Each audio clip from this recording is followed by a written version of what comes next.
Good morning all. Simply real by Ravi ചാനലിലേക്ക് ഏവർക്കും സ്വാഗതം. ഈ കഴിഞ്ഞ ചൊവ്വാഴ്ച സുപ്രീം കോടതി ഒരു വിധി പ്രസ്താവിച്ചിരിക്കുന്നു. കേരള ഗവൺമെൻറ്റിനുള്ള ഡയറക്ഷനാണത്.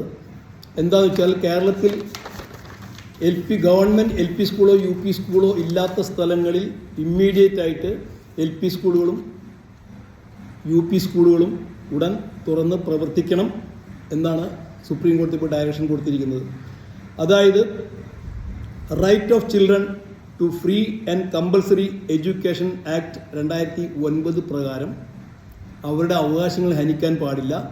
ആയതുകൊണ്ട് കേരളത്തിൽ എവിടെയൊക്കെ ഈ സ്കൂളുകൾ എൽ പി ഒ യു പി ഒ ഗവൺമെൻറ് സ്കൂളുകൾ ഇല്ലാത്ത സ്ഥലത്ത് ഇമ്മീഡിയറ്റ് ആയിട്ട് എൽ പി സ്കൂളുകളും യു പി സ്കൂളുകളും തുറന്ന് പ്രവർത്തിക്കണം എന്ന് ഈ കഴിഞ്ഞ ചൊവ്വാഴ്ച സുപ്രീം കോടതി കേരള ഗവൺമെൻറ്റിന് ഡയറക്ഷൻ കൊടുത്തിരിക്കുന്നു. അത് എന്താണെന്ന് വെച്ചാൽ right of children to free and compulsory education act 2009 പ്രകാരമാണ് അത് ഗവൺമെൻറ് നിഷ്കർഷിച്ചേ പറ്റത്തുള്ളൂ. അതുകൊണ്ട് ഉടനെ തന്നെ ഈ സ്കൂളുകൾ ഇല്ലാത്ത സ്ഥലങ്ങളിൽ ഗവൺമെൻറ് ഉടനെ സ്കൂളുകൾ തുറന്ന് പ്രവർത്തിക്കും എന്ന്, അല്ലെങ്കിൽ അടുത്ത അധ്യയന വർഷമെങ്കിലും തുറന്ന് പ്രവർത്തിക്കുമെന്ന് നമുക്ക് പ്രത്യാശിക്കാം. ഏവർക്കും ഈ ചാനൽ ഇഷ്ടപ്പെട്ടെങ്കിൽ ദയവായി ലൈക്ക് ചെയ്യുക, ഷെയർ ചെയ്യുക. ഇതുവരെ സബ്സ്ക്രൈബ് ചെയ്യാത്തുണ്ടെങ്കിൽ ദയവായിട്ട് സബ്സ്ക്രൈബ് ചെയ്യുക. Thank you.